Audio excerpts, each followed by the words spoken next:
Paradoks. Šo svētkrunu brālis Viljams Marions Branhams sludināja 1963. gada 1. augustā Čikāgā, Ilinoisas štatā, ASV. Paldies tev, brālī, paldies. Tagad nolieksim mūsu galvas īsai lūkšanai.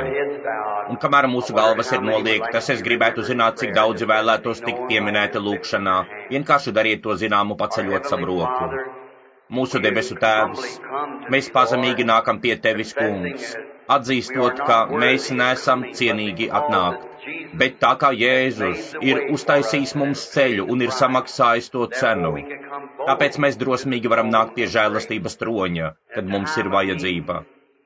Un tagad, Kungs, tā kā mēs esam šeit, lai pasniegtu evaņģēliju, Kristus pieejamās bagātības, mums esi vajadzīgs tu, Kungs.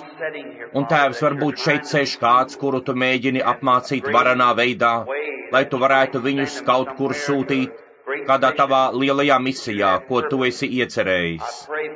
Es lūdzu, Tēvs, lai, ja tas tā ir, lai šovakar tava iecere tiek piepildīta, un palīdzi mums, kad mēs nododam sevi tev kalpošanai.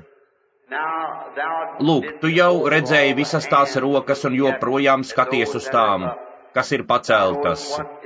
Tu zini, kam ir vajadzība, un es lūdzu, lai tu apmierini tās, Tēvs. Es pienesu savu lūkšanu kopā ar viņu lūkšanu un viņu vēlmes un savas vēlmes uz tā zelta altāra, kur šovakar guļ mūsu upuris.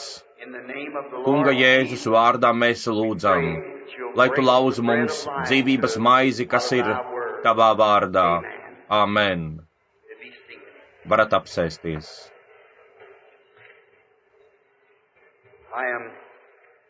Es atvainojos par nelielu nokavēšanos. Es tikai sapratu, ka šovakar tas sākas nedaudz vēlāk, dievkalpojums sākas nedaudz vēlāk, bet mēs to izdarīsim kā nākas un dosimies prom vienkārši tik ātri, cik vien iespējams.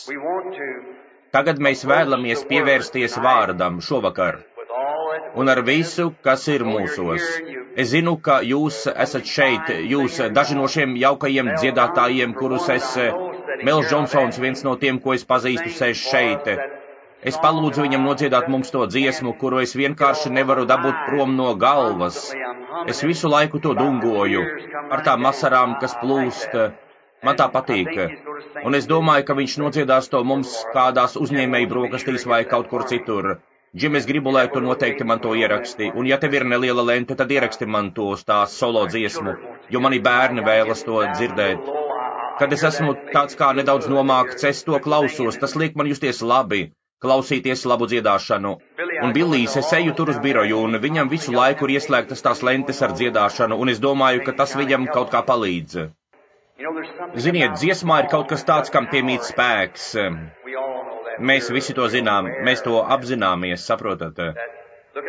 Paskatieties uz armiju, kad viņi dzied dziesmas un spēlē mūziku. Vai jūs zināt, ka iešana karā Dieva armijā sākas ar mūziku?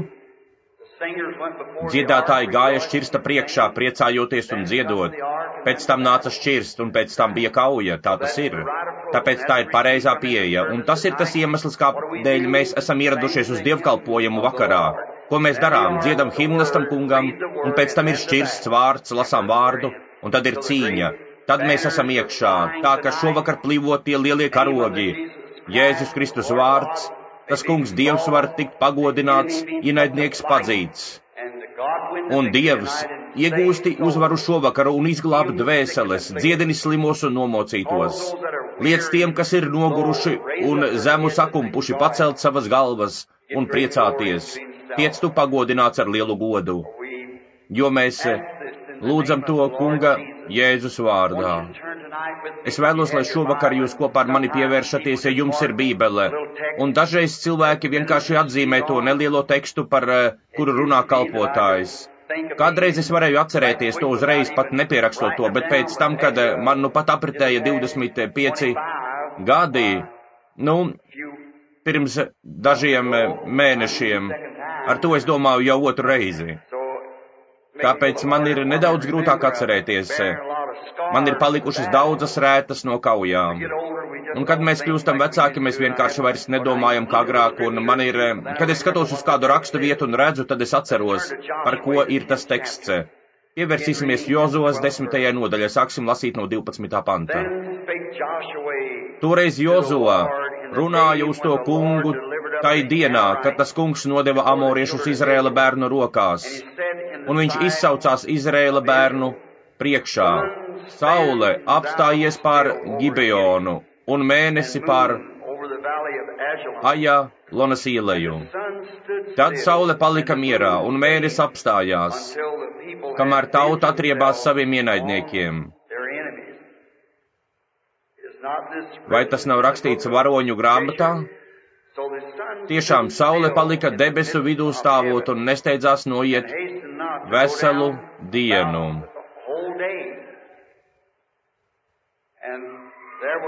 Un nebija nevienas citas dienas tādas kā šī, salīdzinot ar iepriekšējām, arī ar nākamajām, kurā tas kungs tā būtu paklausījis cilvēka balsī, jo tas kungs karoja Izraēla labā.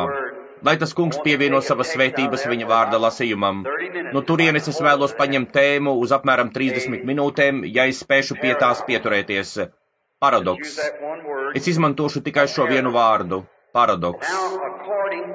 Lūk, saskaņā ar Websteru, paradoks ir kaut kas, kas izskatās neiedomājams, bet tas ir īstens. Tādējādi paradoks būtu tas pats, kas brīnums. Paradoks ir tad, kad kaut kas izskatās kā tāds, ka tas nevarētu būt saskaņā ar cilvēka prāta zināšanām. Tas ir pilnīgi neiedomājami. Bet tomēr tas ir pierādīts kā īstens. Lūk, brīnums būtu tas pats, jo brīnumu nevar izskaidrot. Brīnums ir kaut kas tāds, kas notiek, bet tu nevari to izskaidrot. Tas padara to par paradoksu. Tas ir neticami, bet tomēr tā ir patiesība. Lūk, cilvēki mūsdienās, daudzi modernisti, uzskata, ka brīnumu laiki ir beigušies. Viņi netic, ka pastāv kaut kas tāds kā brīnums. Un tomēr es ticu, ka pasaule ir pilna ar brīnumiem. Es ticu, ka paradoksi notiek visu laiku. Piemēram, es ticu, ka ik viens no jauna piedzimis Kristus ķermeņa loceklis ir paradoks pats par sevi. Es ticu, ka ik viens no jums, metodisti, presbiteriāņi un luterāņi, kas nekad nebijāt piedzīvojuši svētā gara kristību, bijāt kādā formālā draudzē, kura neticēja īstenai dzimšanai no augšas, bet tagad esat saņēmuši svētā gara kristību. Jūs esat ideāls paradoksa piemērs, jo ar jums ir noticis kaut kas tāds, kas ir mainījis visu jūsu būtību. Un ik viens, paskatoties uz to, varētu saprast, kas ir paradoks, brīnums. Ja tas nenotiek, tu nevari būt kristietis. Ir jābūt paradoksam, lai tu varētu kļūt par kristieti, jo neviens cits izņemot Dievu nevar izmainīt cilvēka garu un iedot viņam dzimšanu no augšas. Tikai Dievs ir tas vienīgais, kas var to izdarīt, un tas ir brīnums. Kā Dievs var paņemt cilvēka domāšanu un viņa ceļus un viņa dzīvi un visu pārējo un izmainīt to no tā, kas tas bija, uz to, par ko tas var būt, par ko viņš var to padarīt. Piemēram, pirms dažām dienām mani izsauca uz skatuves, jeb saistībā ar kaut kādu notikumu. Tur bija viens jauks jaunietis, ļoti jauks puisis. Viņš satikās ar vienu meiteni, ļoti jauku meiteni no labas ģimenes. Un šim puisim pēkšņi radās kaut kāda ideja, un viņš vienkārši aizgāja prom. Viņš izdarīja kaut ko nepareizu tai meitenei, un tā teikt, viņš apsolīja viņai, ka izdarīs kādu konkrētu lietu, un tad viņš to neizdarīja. Un tā vietā, lai atnāktu pie meitenes un atvainotos, kā tas džentelmenim būtu jādara, viņā vienkārši nebija tas, lai to izdarītu. Un tēvs un māte izsauca mani uz skatuves un teica, mēs vēlētos zināt, kas kait mūsu dēlam. Lūk, reizēm nav viegli to izdarīt, bet tev ir jābūt patiesam un godīgam. Tādējādi tas zēns bija kristietis, cik tālu tas attiecas uz ticību. Viņš bija nožēlojis grēkus un bija kristījies, un viņam bija savs stāvoklis ticīgo vidū, un tomēr viņš nebija saņēmis svētā gara kristību. Lai arī cik ļoti viņš domāja, ka viņš bija. Tas ir divas dažādas lietas, domāt, ka tev ir, un tad, kad tas tev patiešām ir. Varbūt tu vari mēģināt sacīt, ka tev ir, un varbūt tu vari parādīt dažus kaut kādu emociju pierādījumus. Bet ja tava dzīve neapstiprina to, ko tu apliecini kā sev piedarošu, tev joprojām tā nav. Nav svarīgi, cik daudz emociju, cik daudz tu lec, skrien, sajūtas, runā mēlēs vai skaļi gavilē, vai uz kā nu vēl tu varētu to balstīt, kaut arī tas ir labi, arī es tam visam ticu. Bet ja tava dzīve nesakrīt ar tavu liecību, tad tev tā nav. Jo gara augļi apliecina, kas tu esi. Gluži tāpat kā jebkura koka augļi parāda, kas tas ir. Jēzus teica, pēc viņu augļiem jūs tos pazīsit. Un tā, šī jaunā puiša vecāki, viņa māte ir vāciete. Negribot nomelnot vāciešus, bet tajā ģimenē ir kāda iedzimta īpašība, un tā ir. Viņi vienkārši tur sēdēs, un tu vari runāt ar viņiem, bet viņi vienkārši cieši skatīsies tev sejā. Viņiem ir šīs sievietes māsa, tā puiša māte, viņas māsa. Es daudzus rītus esmu gājis pa ielu, un tā jaunā sieviete sēž tur pagalmā, un es saku, labu jums rītu. Viņa vienkārši skatās uz mani, un es apstājos un saku, tik tiešām jauks rītiņš. Viņa vienkārši stāv, skatās tieši uz tevis, inteliģenta sieviete. Un es saku, atnāciet kādreiz pie mums ciemos. Viņa vienkārši stāv un skatās. Nu, viņas brāļi ir tādi paši, tēvs un māte ir tādi paši. Tā puiša tēvs ir īsts īrs, untumains un karsta asinīgs, nervos. Tāda ir visa viņa ģimene, izņemot vienu otru ģimenes locekli, kurš ir atgriezies. Lūk, tajā šis puisis, tas tēvs un māte, abi ir kristieši, iepildīti ar svēto garu. Un viņi ir audzinājuši šo jaunieti tā kunga ceļā. Un tagad šim jaunajam cilvēkam ir apmēram 17 vai 18 gadi, kaut kas tam līdzīgs, ļoti labs jaunietis, un mājās viņš ir bijis īsts paraugzēns, jauks puisis. Un viņam ir brālis, kurš ir pilnīgi pretējs. Bet tās meitenes, mātes ģimene dzīvo netālu no kādas jaukas draudzes, bet vai jūs domājat, ka viņi kādreiz uz turieni aiziet? Nē, un viņi zina, ka tas ir pareizi, bet viņi vienkārši nav tādi, kas lūdz piedošanu vai atvainojas, viņi vienkārši to nedarīs. Viņi vienkārši nav tādi. Lūk, šī puiša tēva un mātes gēni, neskatoties uz to, cik ļoti viņi ir atgriezušies, joprojām ir miesa, kas ir pārgājusi uz to puisi. Tādējādi tajā puisī iekšā ir kompleks, tieši tāds kā viņa mātes ģimenei, un viņi nepiedod, viņi neatvainojas, un tieši tur atrodas tas puisis. Un tā es pateicu tēvam, nav svarīgi, cik ļoti tu viņu audzināji. Es teicu, paskaties uz sevi, uz savu ģimeni. Viņi visi ir dzērāji, un kaušanās, un šaušana, un griešana, un tā tālāk. Tagad paskaties uz savu ģimeni, teicu mātei. Tā ir cilvēku grupa, kas vienkārši sēdēs un nerunās, ļoti neatkarīgi un tā tālāk, necienīgi pret reliģiju, bet es teicu, tu tāda neesi. Tu esi vienīgā no visām savām māsām un brāļiem, un tu esi mīļa, jauka un piedodoša. Kas to paveic? Un tu esi koks, daļa no tā ģimenes koka, tomēr tu esi saņēmusi svēto garu. Tas ir tas, kas padarīja tevi par maigu un mīļu.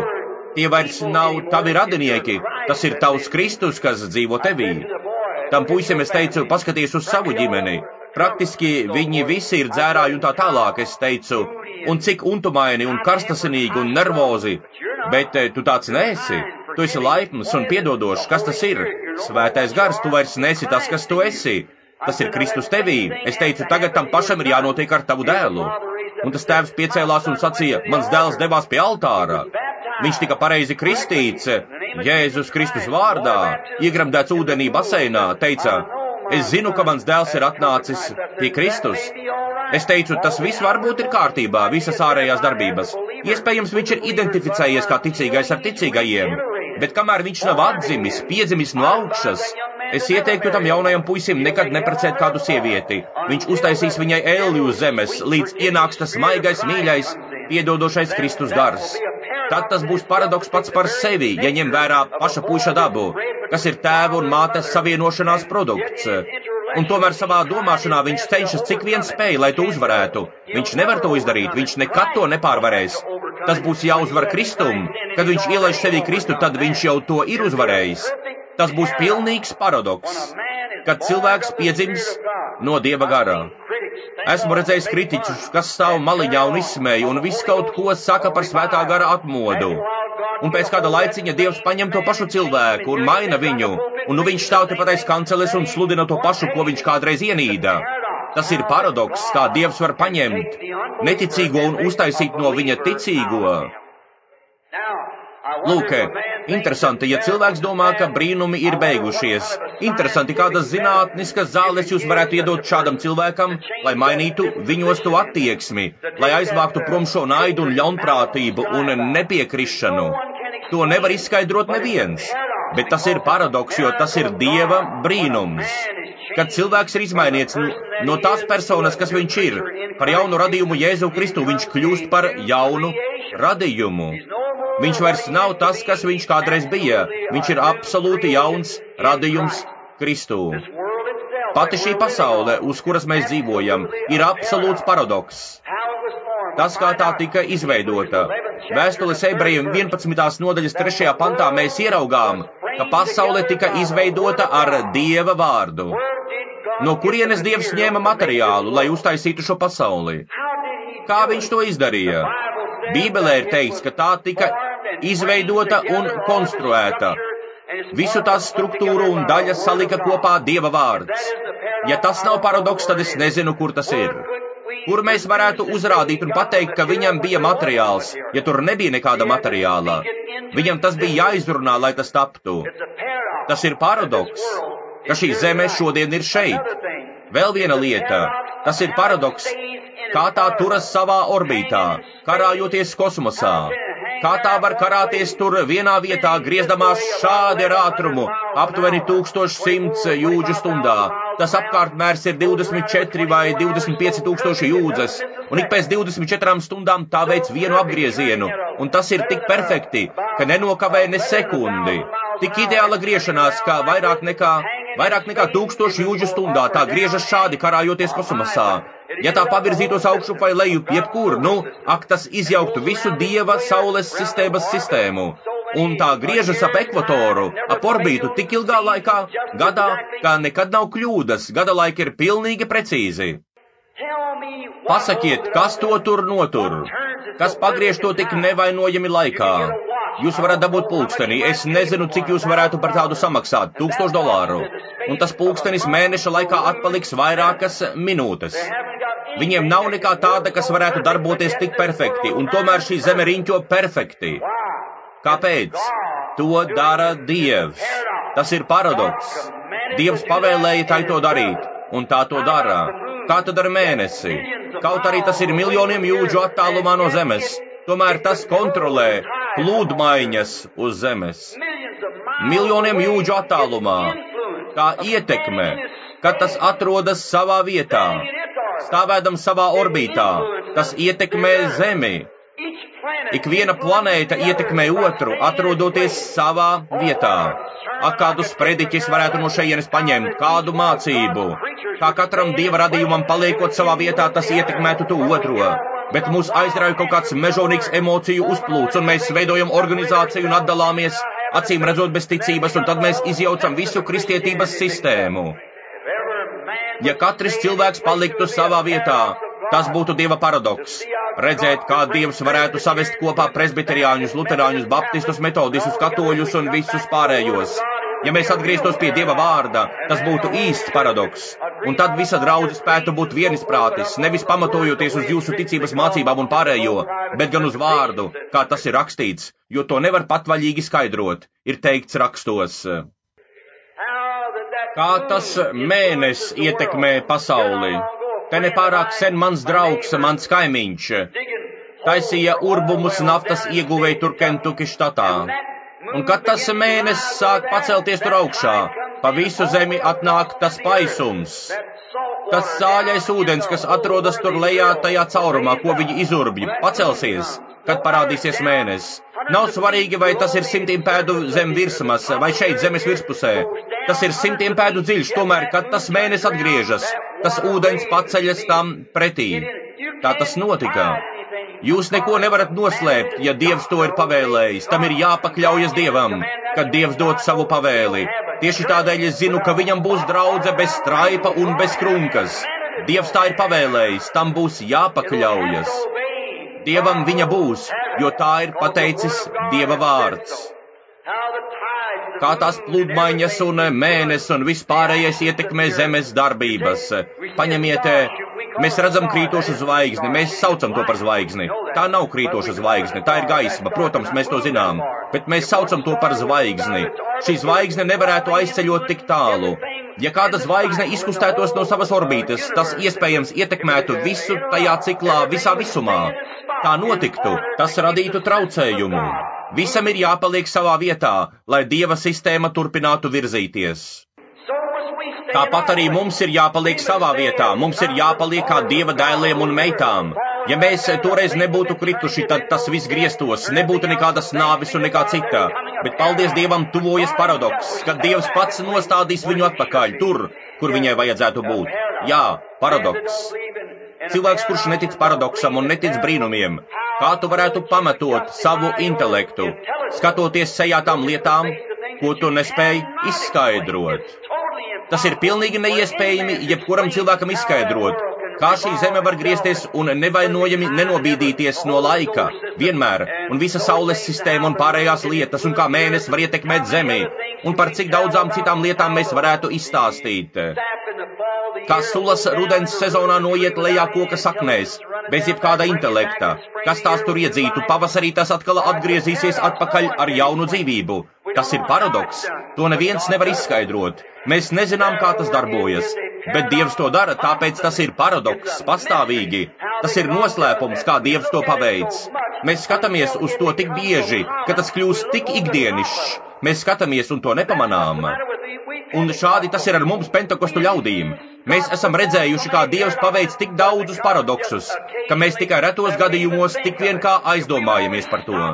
Ja vien mēs uz brītiņu apstātos un padomātu to, Dievs ir visur, Dievs īsteno, un viņa senais pulkstenis tikšķ bez apstājas, līdz visbeidzot tas nonāks līdz pašai mūžībai, jo Dievs ir apsolījis, ka tas tā būs. Lūk, mēs zinām, ka pastāv paradoks. Lūk, toreiz Noasa dienās, pirms sākās lietus un plūdi. Tajā lielajā intelektuālajā periodā, kurā viņš dzīvoja, Noasam bija diezgan grūti mēģināt pateikt cilvēkiem, atsaucoties uz Dieva vārdu, ka būs lietus. Lūk, tas būtu, protams, tas neatbilda viņu zinātnisko pētījumu rezultātiem. Debesīs nebija nekāda lietus, bet saprotiet, Noas teica, ka būs lietus, jo Dievs pateica, ka būs lietus. Un Noas ticībā, pirms vēl lietus sākās, viņš teica, ka tas būs. Tieši tādēļ mēs sakām to pašu. Viņi saka, Jēzus, viņi jau sen saka, ka viņš nāks. Viņi apgalvoja, ka viņš nāks jau pirms 100 gadu. Tā teica apustuļi, varbūt viņu paudze. Tas ne mazākajā mērā to neaptur. Mēs joprojām zinām, ka viņš nāk. Kā tas notiks, es nezinu, bet Dievs sūtīs viņu. Viņš apsolīja to darīt, un es zinu, ka viņš būs šeit. Un tā, Noas varēja pateikt vienīgi, Dievs tā pateica. Bet saprotiet, galu galā tas nesaņēma viņu zinātnisko apstiprinājumu tajā laikā. Bet, kad pienāca laiks piepildīties vārdam, lietus vienalga atnāca. Tajā dienā tas bija īsts paradoks. Iedomāties, ka lietus varētu atnākt no debesīm, kur nebija nekāda lietus. Bet, ja Dievs tiek turēts pie viņa vārda, viņš var īstenot, uztaisīt paradoksu. Viņš var paveikt brīnumu. Un jebkurš cilvēks, kas ir dzimis no tā paša gara, kurš dara brīnumus, viņam ir viegli ticēt brīnumiem, jo viņš ir daļa no Dieva. Amen. Dieva dēls un meita, nevis caur kādu konfesiju, nevis caur ticības mācību, nevis caur rokas spiedienu, bet caur piedzimšanu, ka tu esi miris savai domāšanai un piedzimis no Dieva gara. Un tu pats esi paradoks. Tas, ka tu esi izmainīts no nāves dzīvībā. No tavas pašas iekšējās būtnes ir jauns radījums Jēzu Kristu. Tas ir paradoks. Dievs runā savu vārdu, viņa bērni tic tam un Dievam. Zinātnieki nevar pierādīt, kā tas var notikt, viņi par to neko nezina, bet tie bērni tik un tā tam tic, un tad Dievs izdara paradoksu, īsteno to, jo viņa vārds, kas izteica šo pasauli un tā radās, var likt īstenoties ikvienam vārdam, ko viņš jebkad ir apsolījis. Tieši tādēļ Ābrahams nešaubījās par Dieva apsolījumu neticībā, bet bija pilnīgi pārliecināts, ka viņš spēj piepildīt un turēt to, ko viņš pateica, ka viņš darīs. Viņš nešaubījās par Dieva apsolījumu, būdams 100 gadus vecs, bet Sārai bija 90, kad tas bērns piedzims, jo viņš zināja, ka Dievs var īstenot un padarīt, likt notikt paradoksam, attiecībā uz kaut ko, notikt brīnumam, un viņš to izdarīja. Tie ebreju jaunieši. Kā jūs varētu pārliecināt šodienas zinātni, ka cilvēks varēja ieiet ceplī? Ak, es baidītos pateikt, cik daudz Fārenheita karstuma grādu tur bija, bet viņi varēja ieiet tajā ceplī, tur, Daniela grāmatā, un palika tajā krāsnī, līdz tie uzskatīja, ka viņi visi ir sadeguši līdz pelniem, kad pat tie vīri, liela kareivju armija, lieli spēcīgi vīri, kas devās uz turieni, lai iemestu viņus tajā ceplī. Tie vīri, kas tur iegāja, nomira no tā cepļa lielā karstuma, kas viņiem pieskārās, un viņi iekrita tajā ceplī, un atradās tur iekšā visu to laiku, un iznāca ārā pat bez deguma smakas uz viņiem. Dievs, kas dara brīnumu. Tas bija īstens paradoks par Dieva spēku, kas pasargā no jebkura ienaidnieka, kad cilvēks ir gatavs atzīt, ka Dievs ir uzticīgs, un Dievs tur savu vārdu un godā tos, kas viņam tic. Protams, es ticu paradoksam. Jozua, tas varenais kareivis, par kuru es tikko lasīju pirms kāda brītiņa, Jozuas grāmatas 10. nodaļā. Ievērojiet, Jozua bija Dieva draugs. Viņš bija karavīrs, ģenerālis, un viņš uzauga būdams pravieša Mūzus ietekmē. Mūzus bija paņemts prom, un Jozua bija saņēmis pavēli ievest tos bērnus apsolītajā zemē un sadalīt to zemi.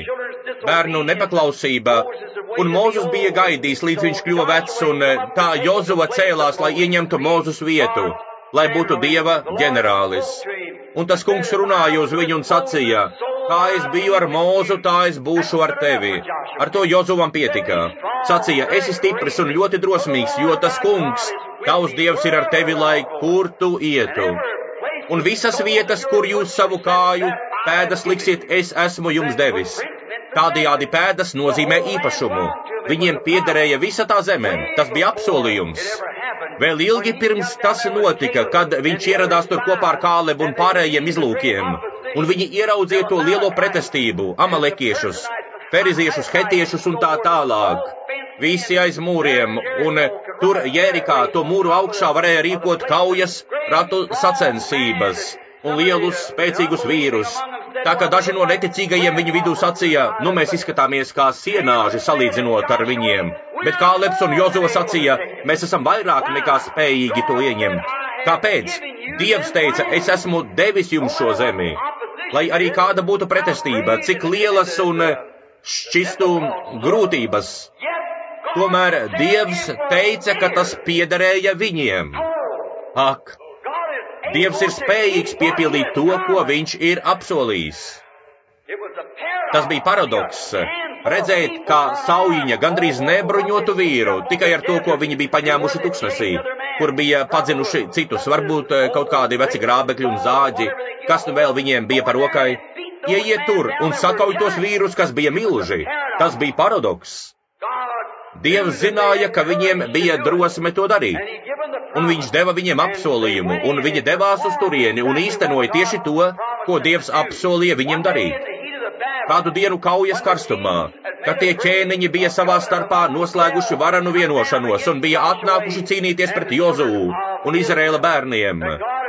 Dievs viņiem bija apsolījis to zemi, un viņš bija sakāvis ienaidnieku, un tie bija mežos un kalnos izkaisīti tur pa visu to mežonīgo apgabalu, un Jozo paskatījās, un viņš redzēja, ka saule riet.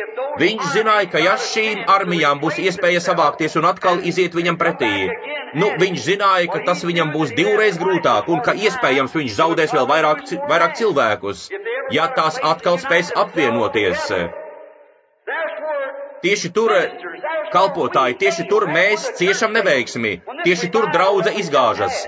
Kad šī atmoda, kas mums tikko bija, šīs varenās kampaņas, kas sākās visā valstī, kad mēs bijām panākuši, ka ienaidnieks bēg, mums būtu jāturpina viņu vajāt, bet lieta tāda, ka mums vajag noiet no ceļa savu kaprīžu un visa pārējā dēļ, un neprātīgi aizrauties ar celtniecību un iegūt vairāk mūsu grupām un tā tālāk, un pie tā jūs nonākat un atdalāties no vārda un paņemat to šito, un tad veidojat vēl kaut kādas viņu organizācijas un uzsākat kaut ko citu.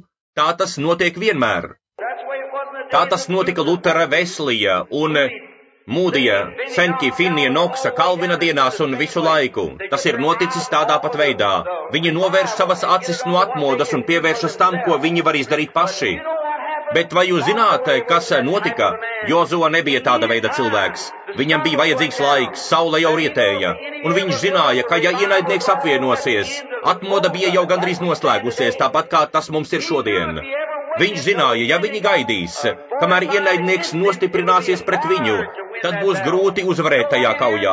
Vai jūs zināt, ko viņš izdarīja? Viņš zināja, ka Dievs bija apsolījis to zemi. Viņam vajadzēja vairāk laika. Un tā, saule jau bija tuvu rietam, un viņš sacīja, saule, apstājies. Amen. Tik tiešām paradoks. Un tā saule stāvēja tur veselu dienu, un viss pār nekustējās, un mēnesis virs Ajolonas arī nekustējās.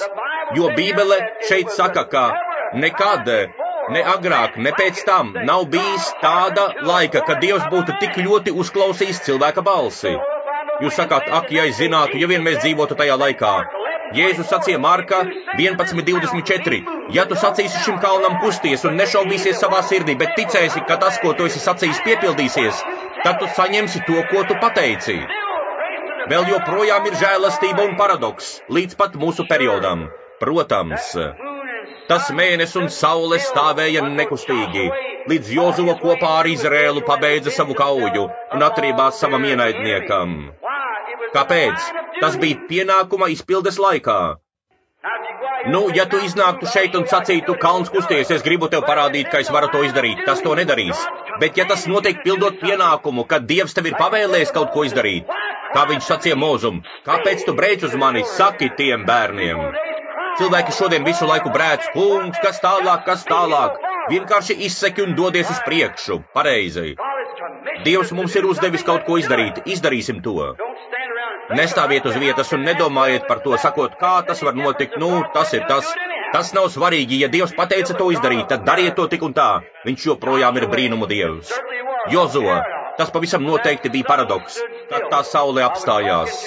Kādu dienu es runāju skolā ar vienu zinātnieku, un viņš bija Bībeles skolotājs, un viņš teica, es viņam to pieminēju, es teicu, es domāju, ka tu teici, ka zeme griezās apkārt, redz, bet saule stāvēja uz vietas.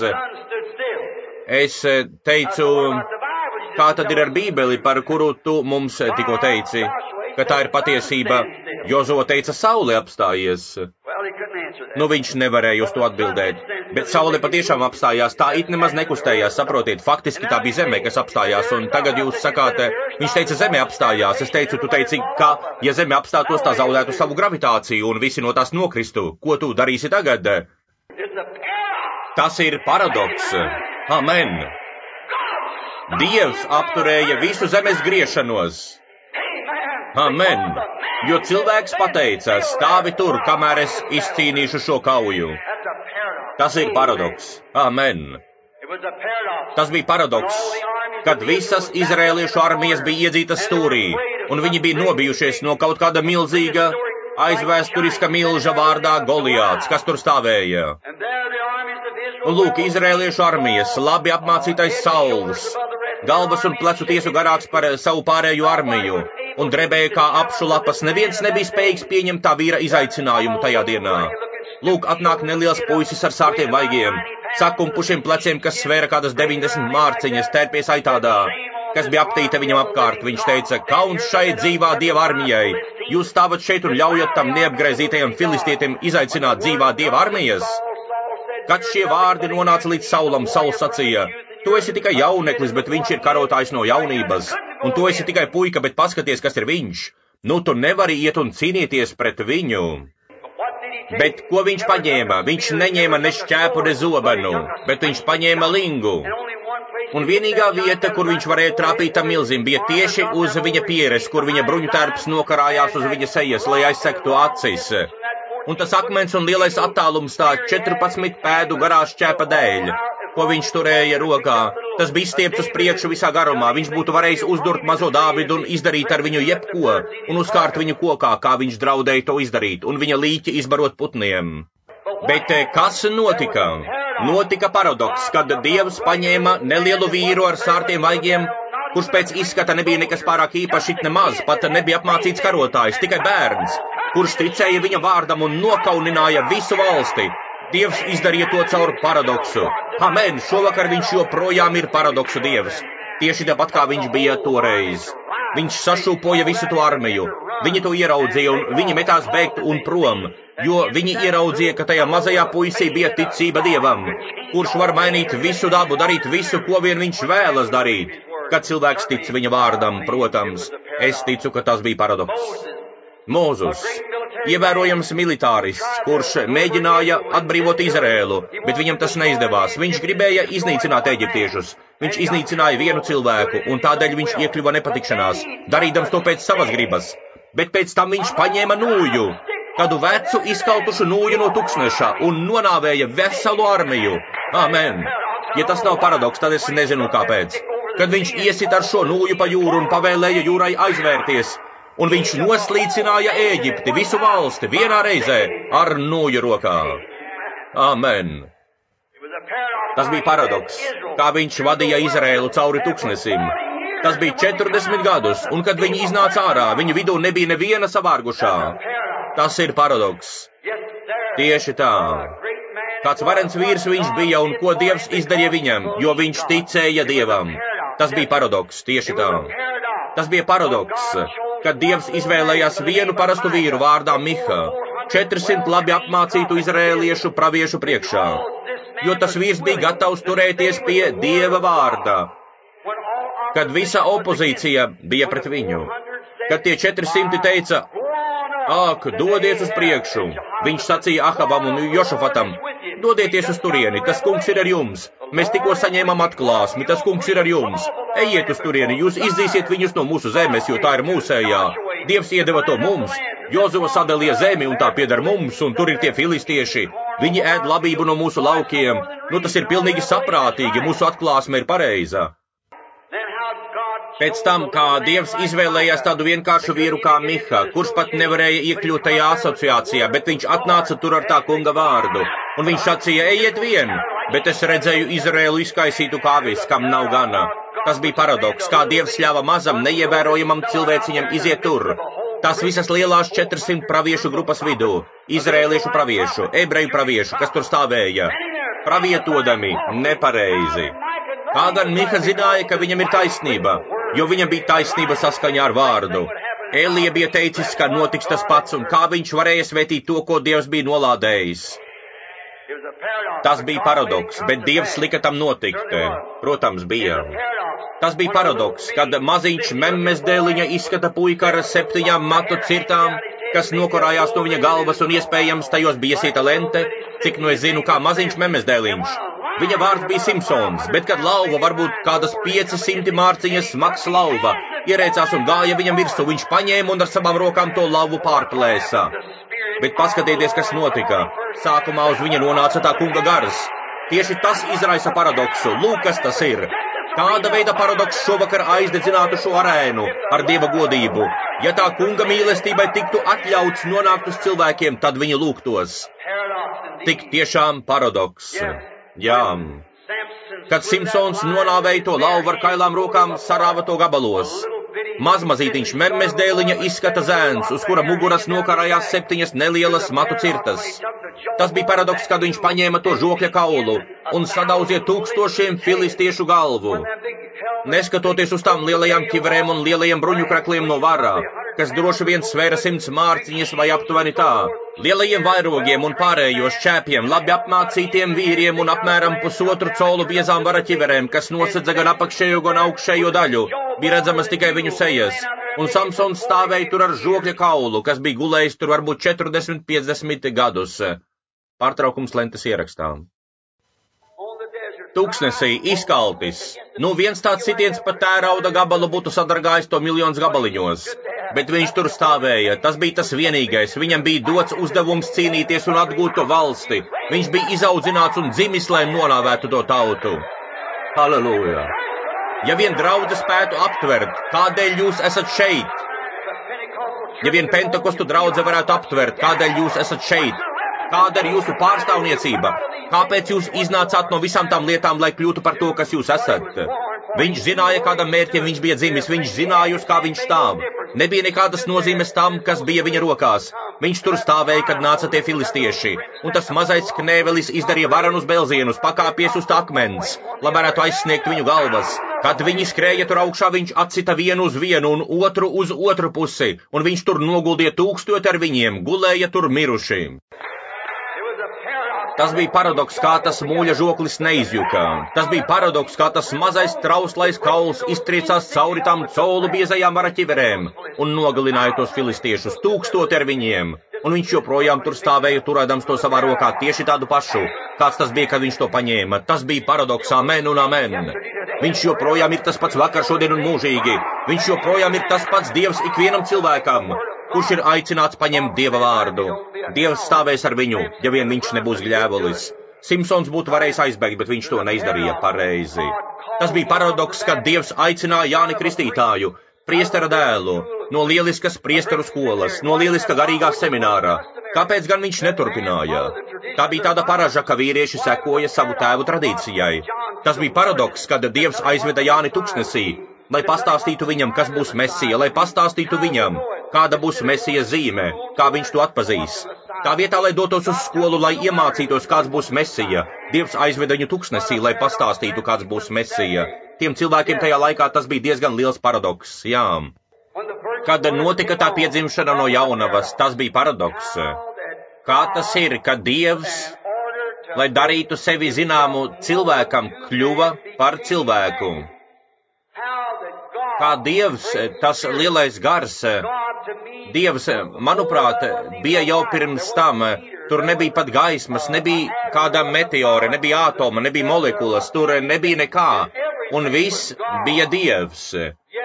Jā, lūk, cik viņš ir liels, viņš ir no mūžības līdz mūžībai, viņš vienmēr bija Dievs, viņš vienmēr būs Dievs, un kā vislielākā no visām dzīvībām kļuva par mazmazītiņu, dīgli sievietes dzemdē, lai piepildītu savu likumu, lai samaksātu sodu, ko pieprasīja viņa likums, nāvi.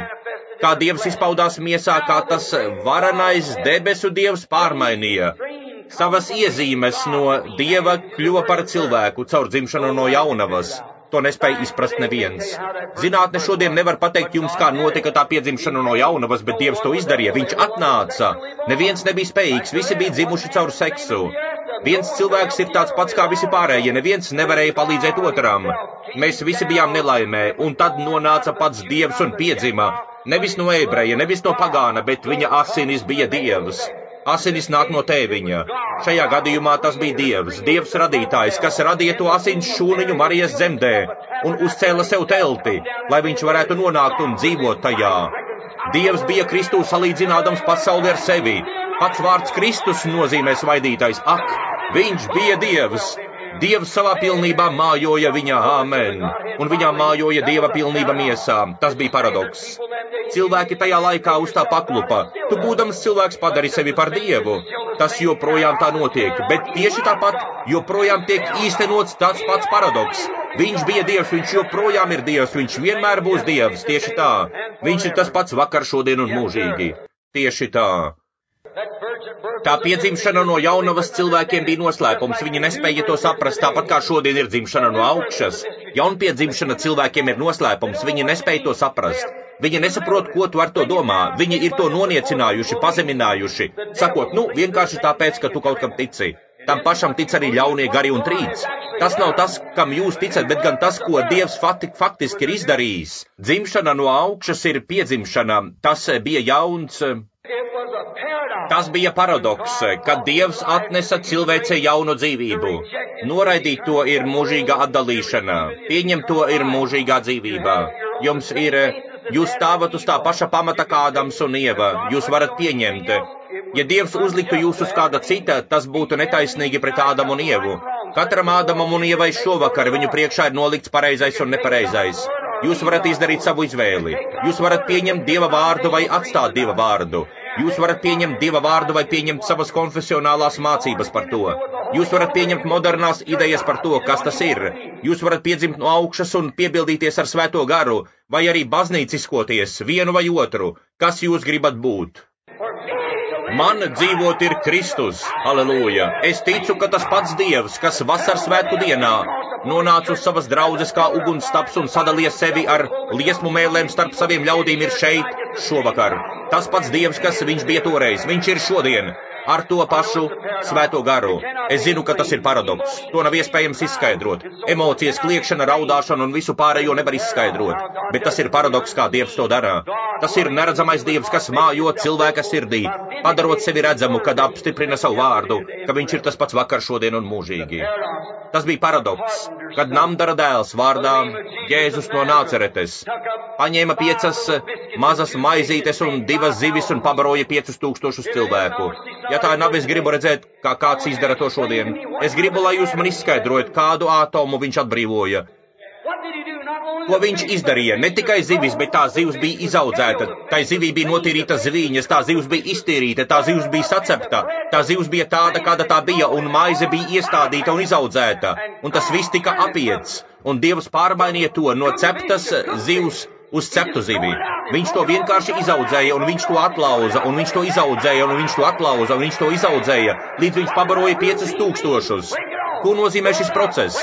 Nolauzt to, izaudzēt to, nolauzt to, izaudzēt to, paēdināt, izaudzēt to. Tas nozīmē, ka viņš ir tas pats vakar, šodien un mūžīgi. Viņš ir tas pats Dievs, kas bija. Viņš joprojām ir dzīvības maize ikvienam cilvēkam, kas ir izsalcis un izslāpis. Jūs nevarat izsmelt viņa labestību. Viņi saka, mums nav vajadzīgi brīnumi, mums nav vajadzīgi paradoksi. Viņš gaida. Tā ir viņa programma. Tas ir tas, kas viņš ir. Viņš ir tas pats vakar, šodien un mūžīgi. Viņš gaida, ka tu pasniegsies un paņemsi savu daļu. Vai tu baidies to darīt? Vai tu labprātāk dotos pie upes un noķertu sev zivi un mēģinātu to pagatavot un apcept to uz cūkas peķa vai kā citādi? Vai arī tu labprātāk ņemtu to tā, kā Dievs to ir sagatavojis? Vienkārši pasniedzies ticībā un saki, Jēzu, tas pats vakar, šodien un mūžīgi. Es apgalvoju, kungs, ka es ticu tev. Ievieto manī to barību, to spēku, to ticību, kas man ir vajadzīga. Pavēro un paskaties, kas notiks. Ar patiesu sirdi. Paēdinās ikvienu, kas ir izsalcis. Viņš to izdarīs. Jēzus tas bija paradoks, kad viņš pabaroja 5000 cilvēkus ar 5 zivīm, un pēc tam savāca 2 grozus, jeb vairākus grozus. Tas bija paradoks, kad cilvēks ar tādām kāju pēdām kā man un jums, uz tāda ezera, kāds ir šeit Mičigana ezers, vētras laikā, un viļņu baltās galotnes droši vien bija, ja tu kādreiz esi tur bijis un esi redzējis, kā nonāk tās vētras, tās joprojām tur noteikti tur Galilejā, un izskatās, ka tās teju vai atsec tā okeāna dibenu, kad tas traucās tur cauri tie briesmīgie vēji un sāka pūst un viļņu galotnes tā mētāja to laivu, ka bija zudušas visas cerības. Un uz tās jūras, kur viņi bija airējuši jau ilgu laiku. Es teiktu apmēram no 4 pēcpusdienā līdz pēdējai 4. sardzei, apmēram līdz 3 vai 4 no rīta. Cik tālu jūrā viņi bija aizārējuši, un viņi atstāja viņu tajā otrā krastā. Amen. Un 4. sardzē, tur nu viņš nāca iedams pa viļņiem. Tas bija paradoks. Kā viņš varēja kļūt pietiekami viegls? Kā viņš varēja soļot pa tiem viļņiem un soļot no viena viļņa uz otru? Tie lielie viļņi nāca, bet viņš uzkāpa uz viena no tiem un uzreiz pārkāpa uz nākamo, un pat ūdens piliens viņam neuzpilēja. Nāca staigādams pa viļņiem. Izskaidrojiet to man, bet jūs nevarat. Kas tas bija? Tas bija paradoks. Pavisam noteikti. Tas bija paradoks, kad Pēteris, kuru viņš nekad dzīvē nebija redzējis, viņa vārds bija Sīmanis, atnāca Jēzus Kristus klātbūtnē, jo viņa brālis Andrejs bija pateicis viņam, ka viņš ir Mesijā. Un kad Jēzus pirmo reizi ieskatījās sejā tam cilvēkam, kuru viņš nekad nebija redzējis, un sacīja, tavs vārds ir Sīmanis, un tu esi Jonas dēls. Tas bija paradoks. Ja tā nav, tad pastāstiet, kā viņš to izdarīja. Tas bija paradoks. Kāpēc? Tāpēc, ka viņš ir vārds, un Bībelē ir teikts, Dieva vārds ir asāks par divpusēji griezīgu zobenu un izšķir sirds domas un nodomus. Tas pierādīja, ka viņš ir vārds. Amen. Tas pats vakar, šodien un mūžīgi. Tas bija paradoks, kad Filips apgāja apkārt tam kalnam un atrada Nātānēlu un aizveda viņu Jēzus klātbūtnē, un Jēzus pateica viņam, kur viņš bija bijis iepriekšējā dienā. Tas bija paradoks, amen, kas parādīja, ka viņš ir vārds. Lūk, izraēlietis, kurā nav viltības, sacīja, kad tu mani iepazini, rabī. Viņš sacīja, pirms Filips tevi pasauca, kad tu biji zem tā koka, es tevi redzēju. Paradoks. Amen. Tas bija paradoks, kad kāds parasts Jērikas pilsētas uzņēmējs, kunga Jēzus kritiķis, uzkāpa kādā sikamora kokā, lai paslēptos, lai redzētu, kā viņš iet garām. Un kad Jēzus no Nāceretes atnāca, ejot pa ielu un nostājās tieši zem tā koka, kur viņš bija, un pacēla augšu galvu un nosauca viņu vārdā. Caķei, nāc lejā, es eju pie tevis uz mājām pusdienot. Paradoks. Viņš nekad nebija redzējis šo cilvēku, un nekad dzīvē, viņš nekad nebija viņu redzējis. Tas bija paradoks, kad varbūt daži simti cilvēku, varbūt 1500–2000 cilvēku iznāca no Jērikas pilsētas, uzjautrinoties par viņu un izsmejot viņu, kad viņš izgāja no pilsētas tajā pēcpusdienā, tas ir tajā rītā. Kad viņš gāja ārā no pilsētas, kad cilvēki meta viņam virsū pārgatavojušos dārzeņus. Un es varu dzirdēt, kā kāds priesteris saka, ej, man teica, ka tu augšām cel mirušos, ej, tu, pravieti, tu, kas sauc sevi par pravieti. Mums šeit ir pilna kapsēta ar viņiem, taisni vīri, labi cilvēki, priesteri kā es. Aizej uz turieni, augšām cel viņus, paskatīsimies, kā tu uzmodini mirušos. Viņš nedzirdēja ne vārda no tā, ko viņi sacīja. Viens sauca vienu, otrs citu. Bet tur tālumā pie mūriem, kādus 250 metrus tālāk, kāds nabaga vecs ubaks, drevēdams tur augstumā savā kraklā sacīja, ak, Jēzu, Dāvida dēls, apžēlojies par mani, un apturēja viņu viņa ceļā. Halleluja!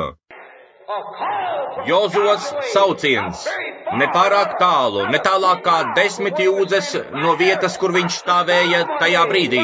Kādu dienu apturēja sauli, bet nabaga ubaks apturēja Dieva dēlu, apturēja viņu viņa ceļā ar savu ticību, ar tādu pašu ticību, kāda bija Jozovam.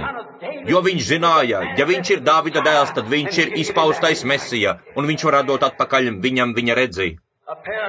Paradoks. Ak vai, tas pavisam noteikti bija paradoks tieši tām. Dievs, tas bija paradoks, kā Dievs spēja kļūt par cilvēku, lai nomirtu. Dievs, dzīvība, mūžīgā dzīvība, varēja kļūt par Dievu, dabisko dzīvību, lai nomirtu, lai izglābtu cilvēku, lai atvestu viņu atpakaļ mūžīgajā dzīvībā.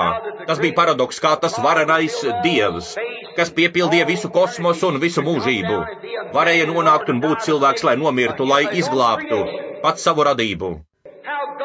Kā Dievs kļuva par vienu no saviem radījumiem, lai izglābtu, jo viņš radīja savu ķermeni. Tēvs Jehova visā pilnībā mājoja Jēzu Kristu savā dēlā. Jēzus bija Dieva ķermenis. Dievs bija pārstāvēts tajā teltī, Jēzus Kristus miesā. Un kā tas, kas piepildīja visu kosmosu un visu mūžību, kļuva par vienu cilvēku. Amen. Vai jūs saprotat, ko es gribu pateikt? Lūk, un tas, ka Dievs varēja to izdarīt, lai nomirtu, un ak, tas pats par sevi bija paradoks, kā viņš varēja sevi šādi izveidot, lai izciestu nāvi par visu cilvēci. Bet ak, kāds tas bija paradoks, kad cilvēks tika sists krustā, nodots nāvei, liels romiešu šķēps tika izdursts cauri viņa sirdī apmēram 6 vai 8 colu platumā, un izšļācās asinis un ūdens. Un viņi noņēma viņu no krusta, mirušu, ietina viņu drānā un guldīja viņu kapā. Viņš bija tik miris, ka tas romiešu virsnieks pateica, ka viņš ir miris. Visi klātesošie teica, ka viņš ir miris, mēnesis teica, ka viņš ir miris, zvaigznes teica, ka viņš ir miris, saule teica, ka viņš ir miris, zeme piedzīvoja nervu sabrukumu, pasakot, ka viņš ir miris. Un 3. dienā viņš atkal uzcēlās dzīvībā, nemirstīgs no nāves. Tas ir paradoks, amen. Viņš teica, man ir dota vara atdot savu dzīvību, man ir vara atkal to uzņemt. Viņa augšām celšanās bija īstens Dieva paradoks.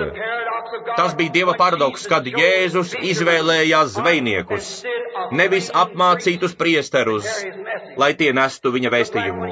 Šķita, ka viņam atnākot, viņš ies pie tiem lielajiem farizējiem un saduķējiem un sacīs, brāļi, jūs esat tie vīri, kas gadsimtiem ilgi esat uzturējuši šo konfesiju tīru. Tagad es esmu atnācis, lai jūs paņemtu. Jūsu tēvi leposies ar jums, kad paskatīsies lejup no debesu sfērām, vai kur nu viņi bija. Es par to šaubos. Jēzus teica, jūs esat no sava tēva velna. Tā, ka viņi paskatīsies lejup, teiks, nu mēs esam laimīgi. Viņi būtu laimīgi to zināt. Tagad es esmu atnācis, lai turpinātu no turienes, līdz kurienai jūs visi esat to noveduši. Tas bija paradoks, kad viņš nosodīja ikvienu no viņiem un pateica viņiem, ka viņi ir no velna un devās pie Galilejas jūras un paņēma neizglītotus zvejniekus, kuri pat nezināja, kā uzrakstīt savu vārdu, un iedeva viņiem debesu valstības atslēgas, nevis iedeva tās augstajam priesterim Kajafam. Kā gan varēja cilvēks, kas attiecībā uz reliģiju bija centies, kas pēc viņu domām bija cenšanās, savās tradīcijās un pārējās lietās ievērot Dieva lietas, bet lūk, viņš atnāk un izvēlas citu grupu turpat pie upes, kad cilvēks ir apmācīts un izglītots un pabeidzis seminārus un skolas un visu pārējo, bet viņš aizgriežas no tā un ignorē to un paņem nezinošu zvejnieku un iedod viņam atslēgas uz to valstību. Amen! Lūkas uztaisa paradoksu, kad kāds tic Dievam un tur viņu pie viņa vārda. Dieva vārds ir izteicis šo pasauli un tā radās. Tas ir tas pats, kam jums ir jātic šovakar, apsolītajam Dieva vārdam. Paskatieties uz to nabaga parasto sievieti, kas stāvēja tur pie akas. Viņa sacīja, mēs zinām, ka tad, kad Mesija nāks, viņš pateiks mums šīs lietas. Viņš bija pateicis viņai, kāda bija viņas problēma. Viņa sacīja, sēr, es redzu, ka tu esi pravietis. Mēs zinām, ka tad, kad atnāks Mesija, viņš pateiks mums šīs lietas. Skatieties. Dievs runā ar netikli. Slava Dievam. Dievs runā ar prostitūtu. Amen. Un lūdz kaut ko izdarīt. Atnes man padzerties. Aizdomājieties par to. Īstens paradoks. Un kāds tas ir paradoks, ka tā mūžīgās dzīvības sēkla, kas bija iepriekš nolemta pirms pasaules radīšanas, varēja atrasties tam līdzīgā vietā. Kaut tur bija miesas vēlmes, šī nabaga sieviete, kas varbūt bija izmesta uz ielas, bet dziļi savā sirdī viņa bija iepriekš nolemta mūžīgajai dzīvībai. Kad tas jērs tika nokauts pirms zemes radīšanas saskaņā ar Bībeli, mūsu vārdi bija ierakstīti tajā grāmatā. Jēzus sacīja, neviens nevar atnākt pie manis, ja vien mans tēvs viņus nepievilks. Un visi, ko mans tēvs ir devis, atnāks. Vienkārši izplatiet gaismu. Paskatieties, kad šī gaisma apspīdēja tos priesterus un visu viņu intelektu, kas notika. Viņi sacīja, viņš ir Belcebuls, zilnieks, velns. Viņš sacīja, jūs esat no sava tēva velna, lūk, no kurienes tas nāca. Bet kad šī necilā, netikumīgā sieviete sarunājās ar Dievu, un kā šī iepriekš nolemtā sēkla varēja būt noenkurota tādā zemiskā cilvēkā, tas ir paradoks. Bet paskatieties, kad tā gaisma to apspīdēja, teica, sēr, es redzu, ka tu esi pravietis. Lūk, pravietis ir tas, pie kura nāk tā kunga vārds, pie pravieša, saprotiet. Un tas bija viņas grēks, un viņam, pravietim, bija vārds. Tāpēc viņa teica, es redzu, ka tu esi pravietis. Lūk, mēs zinām, ka tad, kad atnāks Mesija, viņš darīs šīs lietas. Viņš sacīja, tas esmu es, ar kuru tu runā. Brāli, viņa atstāja to spaini un viņa metās prom. Viņas liecība izglāba viņas pilsētu Ziharu. Lūk, tas bija paradoks, kad Dievs, kad Jēzus to paveica, tieši tā. Tas bija paradoks, kad Dievs savu garu ielika tajos pentekostos, nabadzīgos zvejniekos un neizglītotos cilvēkos, nevis augstajā priesterī Kajafā. Un ak, kā viņš ieliek savu evaņģēliju. Tas bija paradoks, kad Dievs izvēlējās metodi, kas tika nosaukta par ķecerību, neprātu. Cilvēki līgojās un lēkāja un trokšņoja un rīkojās, it kā viņi būtu ārprātīgi. Tie nosauca viņus par trakiem. Tas ir paradoks, ka Dievs apgāja tās lielās augstās sinagogas, tā ievērojamā sinedrija pagalmus un lielos augsti izglītotos priesterus, un paņēma nezinošu, neizglītotu zvejnieku pulciņu, kas nezināja neko vairāk kā vien ticēt viņam un pieņemt viņa vārdu, un redzēt rezultātus.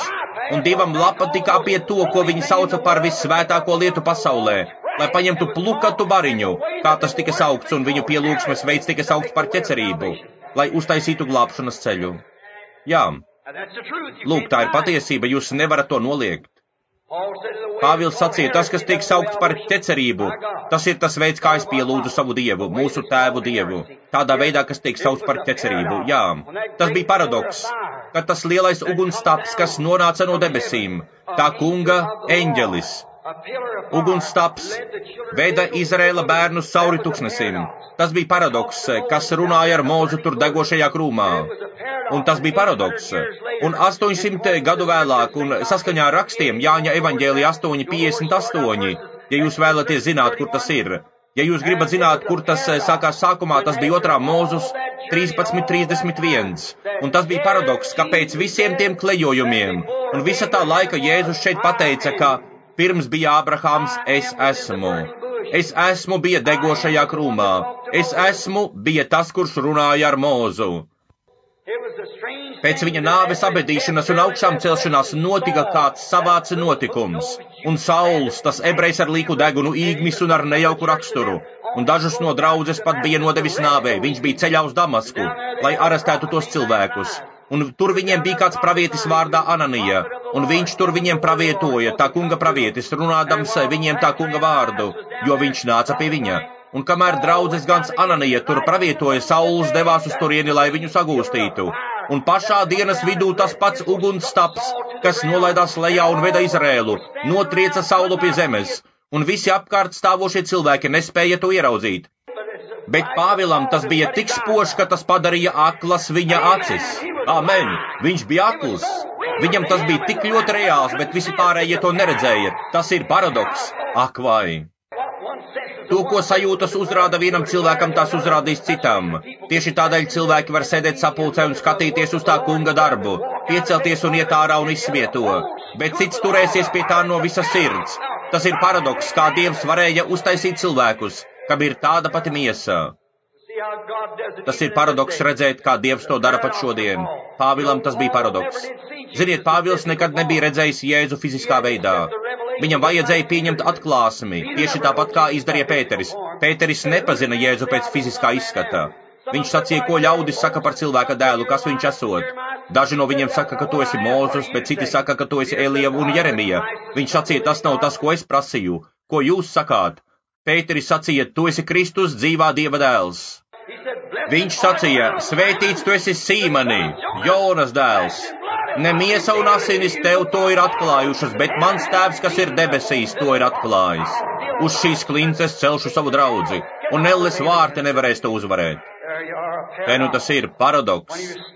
Kad viņš tur stāvēja un nepazina viņu cilvēka miesā, bet viņš pazina viņu caur viņa darbiem un caur atklāsmi, redzēja, ka viņš piepilda precīzi to, kas ir rakstījums. Tas ir tāds pats paradoks, kas izved cilvēku no kādas vecas, augstas, formālas ticības mācības un ieved dzīvajā Dievā. Tas ir paradoks redzēt, ka viens cilvēks lasa to pašu Bībeli un noliec to, kamēr tas otrs ticēs tai un pieņems pierādījumu par to. Jā, tas ir paradoks.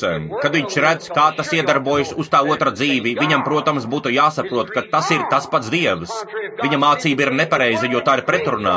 Ja Dievs apstiprina savu vārdu, tad tava ticības mācība ir nepareiza. Amen. Es negribu būt tik afs, bet tā ir patiesība. Paradoks. Es teicu 30 minūtes, un tieši tik ilgs laiks ir pagājis. Man šeit ir vēl apmēram 6 lapas ar piezīmēm. Paradoks. Vai jūs tam ticat? Amen. Es ticu tam, un es apstāšos. Atļaujiet man jums kaut ko pastāstīt, paklausieties. Pirms kāda laika tur dienvidos, no kurienes es nāku, reiz mani pacienāja ar saldējumu. Kāds vecs aptiekārs mans draugs, īstens no augšas dzimis svētais. Viņš bija īsts vīrs. Kādu laiku es nebiju viņu redzējis, un es braucu cauri tai pilsētai, un es apstājos, lai viņu apciemotu. Un es ieraudzīju tur viņu uzvārdu, un es nodomāju, lūk, viņam šeit ir bizness, un viņš šeit ir jau gadiem ilgi. Un es uzkāpu augšā, iegāju iekšā, un tur viņš bija sēdēja tur, skatīdamies pāri savām mazajām brillītēm, ziniet, skatīdamies pāri savām brillītēm, kas bija noslīdējušas uz viņa vaigiem, un viņš teica, tas taču ir brālis Branhams. Un viņš piecēlās, pienāca klāt un apskāva mani un paplikšķināja man pa muguru. Viņš teica savam dēlam, sacīja, ej, atnes mums kaut ko, nedaudz saldējuma. Mēs tur stāvējām, vai gribi tasi kafijas? Es teicu, it nemaz. Es norunāšu tevi līdz nāvei, ja tu man iedosi tasi kafijas. Es teicu, tas padara mani nervozu. Es teicu, vienkārši apēdīšu nedaudz saldējumam. Tā kā mums atnesa saldējumu, un meitenes bija tur veikalā un tā tālāk, un mēs apsēdāmies un bijām nelielā sadraudzībā ēzdami saldējumu. Viņš teica, brāli Branham, es gribu tev kaut ko pastāstīt, teica. Es tā īsti nevēlos stāstīt to citiem cilvēkiem. Mēs runājām par to kungu un viņa labestību, un vecais vīrs raudāja un asaras ritēja pa viņa vaigiem, un viņš teica, es gribu tev kaut ko pastāstīt, teica. Varbūt tev tas šķitīs neparasti, viņš teica, bet es ticu, ka tāds cilvēks kā tu to sapratīs. Es teicu, turpini, brāli, kas tas ir? Viņš sacīja, tas notika toreiz tās depresijas laikā. Viņš teica, kad mans sirmais dēls bija vēl pavisam jauns vīrietis, un teica, mēs tolaik šeit ņēmāmies ar šo biznesu, viņš teica, bet cilvēki bija nabadzīgi un viņiem nebija ko ēst. Un, lai saņemtu atļauju saņemt medikamentus vai vēl kaut ko, viņiem bija jāiet un jāstāv rindā.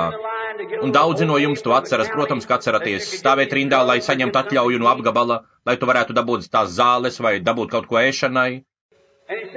Un viņš teica, viendien es tur sēdēju, lasīdams savu bībeli, un teica, pie durvīm kāds pienāca, un mans dēls piecēlās, jauns, iznāca tur priekšā un teica, es dzirdēju, kā viņš teica, nē, mēs nevaram to izdarīt. Un teica, es ieklausījos, es noliku malā vārdu, un es ieklausījos. Un tas cilvēks teica, sēr, viņš teica, mana sieva teju noģības. Un kad viņš paskatījās, viņš ieraudzīja sievieti, kurai tūlīt sāksies dzemdības. Tas bija jauns pāris. Un tas jaunais vīrietis viņam teica, viņš teica, es stāvēju tajā rindā, teica, ak, vesela kvartāla garumā. Un teica, mana sieva vienkārši vairs nevar tur nostāvēt. Es gribētu zināt, man ir ārsta recepte. Viņai nekavējoties ir vajadzīga šīs zāles, teica, vai jūs tās sagatavosiet?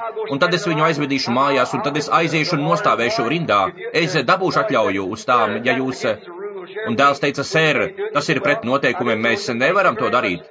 Viņš teica, es nezināju, teica, liels paldies tev, dēliņ, pagriezās, lai ietu prom. Un viņš teica, ka tieši tad, kad viņš sāk iet prom, kaut kas pateica viņam dziļi sirdī, reiz arī Jāzepam un Marijai tika atteikts. Un sacīja, es piecēlus un sacīju, pagaidi, dēls, tikai brītiņu.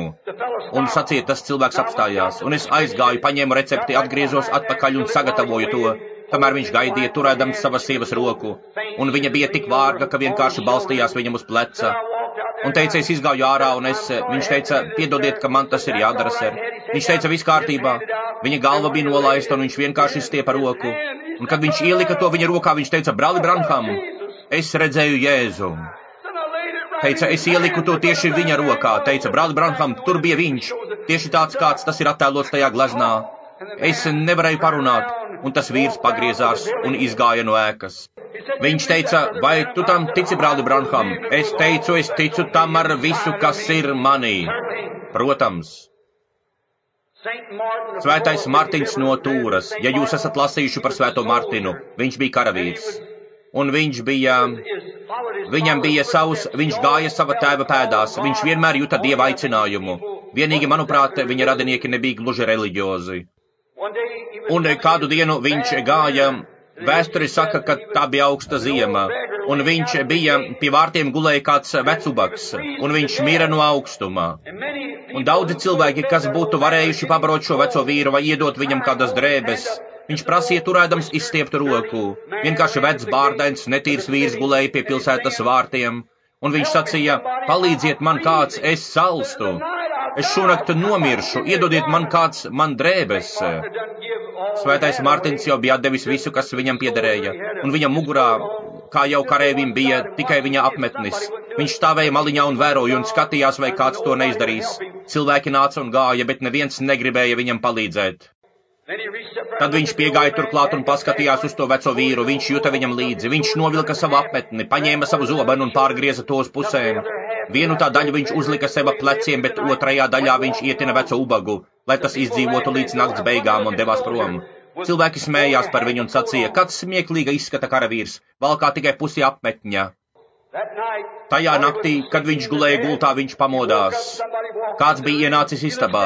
Viņš paskatījās, kas stāv otrā istabas galā, un tur stāvēja Jēzus ar to veco drānas gabalu, kurā tas bija ietīts. Tāpēc viņš to atpazina. Viņš bija tas vīrs, svētais Martins, bija viens no tiem vīriem, kas toreiz cīnījās par to ticību, kas reiz tika nodota svētajiem. Viņš ticēja Dieva brīnumiem, viņš ticēja runāšanai mēlēs, viņš ticēja visai derībai, ko bija sarakstujuši apustuļi. Viņš ticēja tam un cīnījās par to, kamēr vien viņš dzīvoja, un Dievs darīja brīnumus. Viņš saprata, kad ieraudzīja to veco ubagu, kas bija ietīts tajā drānas gabalā no viņa mēteļa, ka ir piepildījies Dieva vārds. Ko jūs esat darījuši vienam no šiem maniem vismazākajiem, to jūs esat darījuši man. Jūs sakāt, tas cilvēks to neredzēja. Es ticu, ka viņš to redzēja. Es ticu, ka viņš to dabūja. Es ticu, ka tas bija tur. Es ticu, ka tas bija Jēzus, ko viņš redzēja. Tā bija izpausta Dieva atklāsme, jo viņš to paveica. Runājot par paradoksu, šeit ir viens no tiem. Kad mirušie Kristu uzcelsies, bet mēs, kas esam dzīvi, piepeši, acu mirklī tiksim izmainīti, lai kopā tiktu aizrauti, lai satiktos ar viņu gaisā, jām. Ak, kā Dievs tur savu vārdu šajā intelektuālajā periodā, kā viņš ir tas pats vakar, šodien un mūžīgi, kā viņš joprojām spēj atpazīt cilvēku sirds domas, kā viņš joprojām var izmainīt cilvēku un kā viņš joprojām var turēt katru vārdu, ko viņš ir apsolījis šai dienai. Viņš ir tas pats vakar, šodien un mūžīgi, kā viņš joprojām var izpausties un ļaut viņiem nofotografēt to pašu uguns stabu, kas sekoja Izrēlam, to pašu, kas bija kopā ar kungu Jēzu, to pašu, kas bija kopā ar Saulu tur uz ceļa, to pašu, kas atnāca un atbrīvoja Pēteri no cietumā. Tas pats Dieva eņģelis ir šeit šovakar un dara to pašu, ko tas darīja, kad bija šeit uz zemes, izpausts cilvēka miesā. Kāpēc? Viņš ir tas pats vakar, šodien un mūžīgi. Vai jūs ticat paradoksam? Es ticu, ka Dievs vēlas, lai cilvēki ticētu paradoksam. Es aizņēmu daudz vairāk laika, nekā man bija dots. Es ticu, ka tas šeit varētu būt paradoks. Amen. Es ticu, ka Dievs vēlas un grib paņemt savus ļaudis un parādīt sevi. Ja vien viņš spēs panākt, lai kāds vīrietis vai sieviete, puisis vai meitene, noliek malā savas domas un kļūst par viņa gūstekni un tic viņam. Viņš ir viņa vārds. Iesākumā bija vārds un vārds bija pie Dieva un vārds bija Dievs. Un vārds tapa miesa un mājoja mūsu vidū. Un tagad viņš ir jūsos.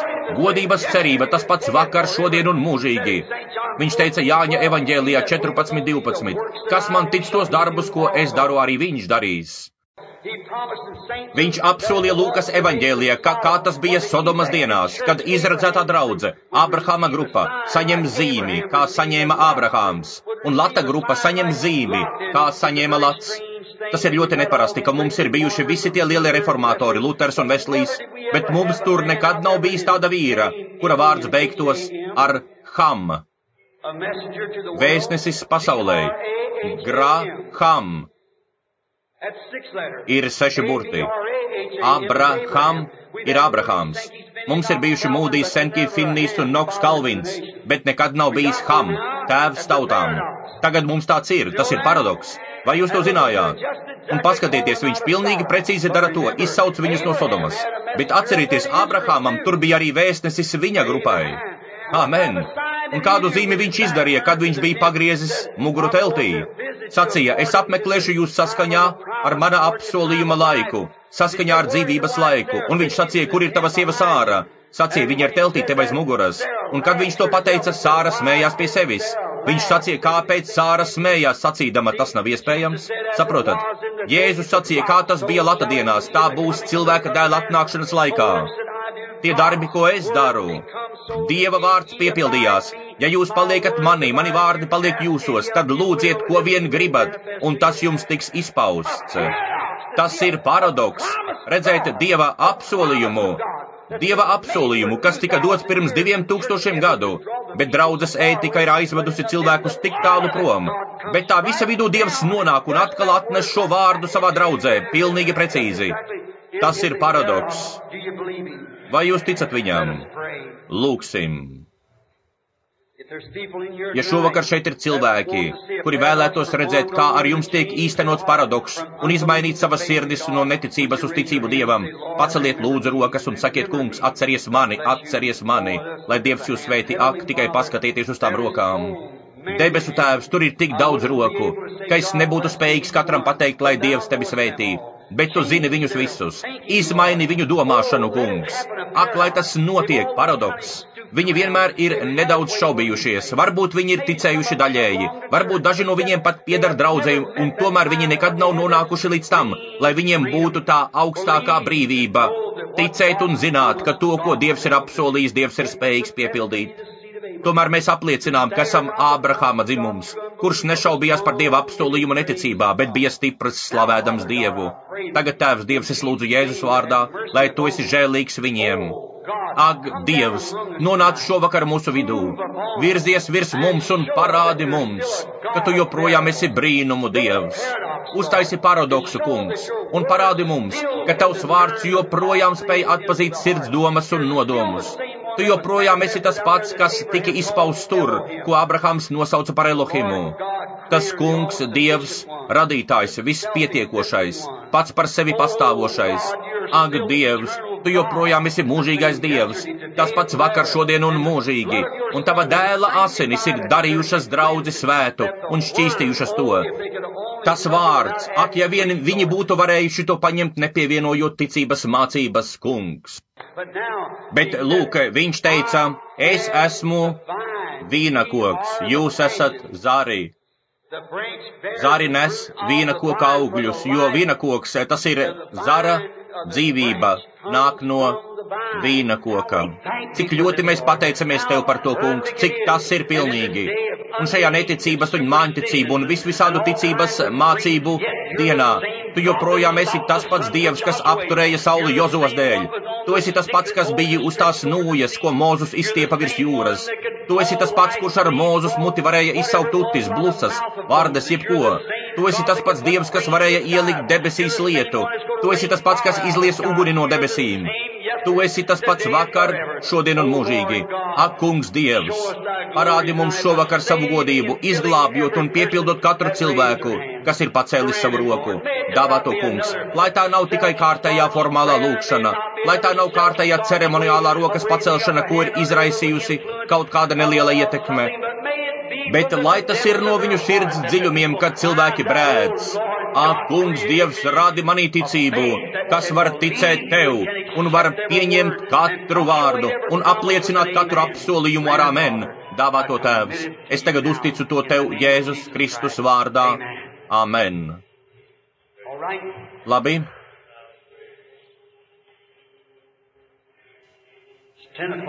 Pulkstenis ir 10. Mums šeit nav nepieciešama lūkšana rinda, mēs varam to darīt tur. Vai jūs tam ticat? Cik daudzi šeit tic, ka viņš ir tas pats vakar, šodien un mūžīgi, kas tic, ka tā parastā sieviete, kas toreiz pieskārās viņa drēbēm ar savu pirkstu, viņš bija fizisks, viņa pieskārās viņa drēbēm. Tas ir paradoks. Viņš nevarēja to sajust, bet viņš pagriezās un sacīja, kas man pieskārās. Un viņa nevarēja paslēpties. Un viņš pastāstīja par viņas problēmām. Un viņas ticība viņu dziedināja. Un Bībele, vēstulē ebrejiem šodien saka, ka viņš ir augstais priesteris, kas spēj just līdzi mūsu vājībām. Cik daudzi slimie cilvēki tam tic, paceliet savu roku. Labi, ticiet tam. Un tagad paskatīsimies, vai tā ir taisnība. Jūs sakat, brāli Branham, kā tas atnāk? Vienkārši ticot vārdam tieši tā, kā tas ir uzrakstīts. Nepieņemiet nekādas baumas, ko tas puisis saka, ka tas ir šādi, bet tas puisis saka, ka tas ir šitādi. Ticiet tam tieši tā, kā tas ir uzrakstīts. Ja viņam būs jātiesā tevi pēc tā, kā tas ir rakstīts, tad kādēļ būtu jāpieņem kāda cita skaidrojums par to, jo tieši tādā veidā tas tiks tiesāts. Tieši tā, tas ir viņa standarts. Viņš ir bijis nomodā par savu vārdu. Tajā nav nekā nepareiza, tas ir precīzs vārds. Tas ir tas, saskaņā ar kuru mēs tiksim tiesāti. Tas ir tas, Dieva vārds. Un ja jūs paliekat manī, tā ir ticība. Mans vārds paliek jūsos, jo viņš ir vārds. Tad prasiet, ko vēlaties. Pieskarieties tagad viņa drēbēm. Sakiet, kungs Jēzu, es no visas sirds ticu, ka mēs dzīvojam pēdējās dienās. Es ticu, ka tu esi tas pats Dievs, kas darīja visus tos brīnumus, kurus mūsu draudzes Gans šovakar parādīja mums vārdā. Es ticu, ka tu esi tas augstais priesteris, kungs. Ļauj man tagad pieskarties tavām drēbēm, pēc tam runāt caur šo brāli, un viņš apgalvo, ka tu runā caur viņu, un turklāt viņš nepazīst mani, bet tu pazīsti mani. Un tad paskatīsimies, vai viņš nav tas pats brīnumu Dievs, un atkal notiks paradoks, neizdibināmais, ko cilvēks nespēja atpazīt un izstāstīt. Vai jūs ticēsiet tam? Ja viņš to izdarīs, tad mēs zinām, ka tas būs paradoks, vai pareizi. Man bija paredzēta lūkšanu rinda. Es tik ļoti aizrāvos ar to, ka es vienkārši novirzījos no tā, un laiks ir gandrīz beidzies. Ticiet, sāksim no, es nevaru, man nāksies jūs sadalīt, sāksim šajā pusē, kāds no šejienes. Cik daudzi no šejienes zina, ka es nepazīstu jūs, vai arī neko par jums nezinu, paceliet rokas. Un jūs, kas esat slimi, vai jūs zināt, ko jūs gribat paprasīt Dievam? Labi. Kāds no jums ticiet, vienkārši pieņemiet to no visas sirds. Kungs Jēzus, tas pats vakar, šodien un mūžīgi. Ļauj man pieskarties tev, kungs. Mana ticība virzās pie tevis uz turieni, pie majestātei sēdošā Dieva labās rokas, un tavs svētais gars, kas bija tevī, ir šeit šovakar. Ļauj man vienkārši pieskarties ticībā, kungs. Tad skaties, vai viņš joprojām ir paradoksa autors, lai piepildītu lietas, kas ir pilnīgi nezināmas.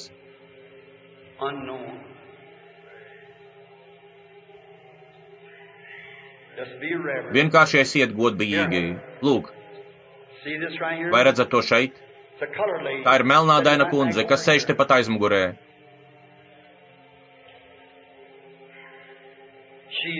Viņa raizējas par nierēm. Viņai tikko bija operācija. Es šo kundzi nepazīstu. Es esmu tev svešinieks, vai pareizi, kundze, bet tā ir taisnība, vai ne? Vai tu tici, ka tas pats Dievs, kurš varēja pateikt tai parastajai sievietei, kas tur pieskārās viņa drēbēm, un otrā ezera krastā, vai tu tici, ka tas ir tas pats Dievs? Tu nevarētu pieskarties man fiziski, tu zini, tāpēc es vienkārši, un es tevi nepazīstu. Tāpēc ir augstais priesteris, jo viņš teica, ka viņš ir tas augstais priesteris, vai pareizi? Un tu tici tam. Un kad tu tur lūdzies, lai tā izrādītos tu, kaut kas tev pieskārās, un es uzreiz to pieminēju, vai pareizi? Labi. Tā operācija, kas tev tika veikta, šķiet nebija pārāk veiksmīga. Tev turklāt nekļūst labāk, un tu esi par to uztraukusies. Un šovakar tu atnāc uz šejieni tieši ar tādu mērķi. Ja kungs Jēzus atklās man, kas tu esi, kā viņš to izdarīja Sīmanim, kurš tur atnāca, vai tu ticēsi, ka es esmu viņa pravietis, viņa kalps? Vai tu tam tici? Pigrama kundze. Pareizi. Tagad tici no visas sirds, ej mājās un esi vesela. Tu izveseļosies, jo tava ticība dara tevi veselu. Vai jūs ticat no visas sirds? Kā ir ar šo sektoru, kas ir šeit kaut kur, vai kāds ticē?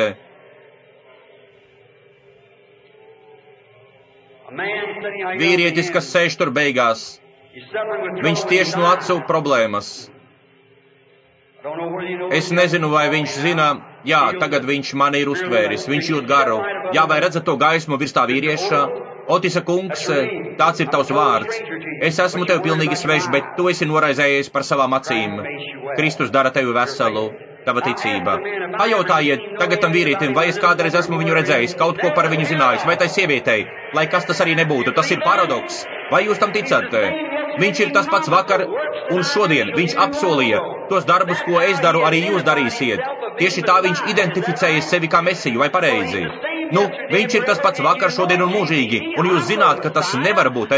Es neesmu mesija, es esmu tikai cilvēks, jūsu brālis, bet šeit ir svētais gars, tas ir tas mesija, tas ir tas līderis. Viņš ir tas, kurš zina, es nepazīstu šos cilvēkus, viņi to zina. Lūk, es gribu jums parādīt. Tur malā sēž melnādaina sieviete, lūk tur, kas cieš no vairogdziedzera slimības. Vai tu tici, ka Dievs var pateikt man, kas tu esi? Kellijas kundze. Pareizi, labi, vai jūs ticat no visas sirds? Svansona kungs tur aizmugurē ar nervu slimību. Vai tu tici, ka Dievs var darīt tevi veselu? Ja tu ticēsi tam no visa sirds, labi, tas ir tavs, Dievs dara tevi veselu. Vai jūs tam ticat? Es nepazīstu šos cilvēkus, pajautājiet viņiem, vai es viņus pazīstu. Tas ir paradoks.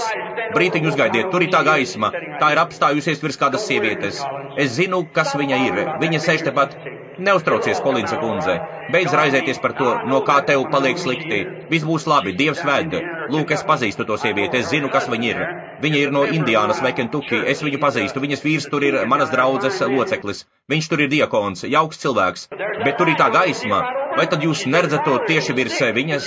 Viņa ir noraizējusies, viņa nejūtas labi, un viņa ir satraukusies par kaut ko, par ko viņa nezina, vai darīt to, vai nedarīt. Vienkārši atceries, pārstāj satraukties, māsa, viss būs labi. Viņš zina visu par to, viņš vadīs tevi, ja vien tu ļausi viņam rīkoties. Amen. Tas pats vakar, šodien un mūžīgi. Viņš ir paradoks. Mēs esam pateicīgi par to, vai jūs tam ticat? Tādā gadījumā piecelieties kājās un pieņemiet to un sakiet, kungs Dievs, es nāku pie tevis Jēzus Kristus vārdā. Darbojies manī un atsūti pār mani godību un tavas svētības un tavu spēku. Lai manā sirdī tagad ienāk paradoks, es ticu. Ticiet tam no visas sirds. Paceliet savas rokas, kamēr jūs dziedāsiet šo seno draudzes dziesmu. Viņu mīlu es, jo viņš pirmais mani mīlēja. Aizveriet acis. Aizveriet visas savas domas un vienkārši ļaujiet Jēzum Kristum ienākt jūsos, un ik viens no jums tiks dziedināts un piepildīts ar svēto garu. Viens paradoks šodien aizdedzinātu to, tam būtu jāizdedzina šī vieta. Jēzus Kristus ir šeit. Kurš var to izskaidrot? Pajautājiet šiem cilvēkiem, aizejiet pie viņiem. Jums ir viņu vārdi un pārējais uz šīs lentas. Ejiet, paprasiet viņiem, saprotiet, es par viņiem neko nezinu. Kas to dara? Dievs, šajā intelektuālajā periodā. Kur tad ir kaut kāds lietus debesīs, teica zinātne Noasa dienās? Kurā vietā tur augšā tas ir? Dievs apsolīja to, tas notika. Kā šīs lietas var notikt, es nezinu, Dievs apsolīja to. Viņš ir tas pats vakar, šodien un mūžīgi. Halleluja! Paradoks! Es mīlu viņu, jo viņš pirmais mani mīlēja, un ir atvēris manas aklās acis, lai es varētu ienākt un redzēt viņa klātbūtni un zināt, ka viņš ir šeit. Amen un amen. Tagad vienkārši pacelsim savas rokas un pielūgsim viņu, kamēr mēs dziedāsim to. Slava Dievam! Paldies kungam Jēzum Kristum par viņa labestību un žēlastību. Lai Dievs jūs svētī!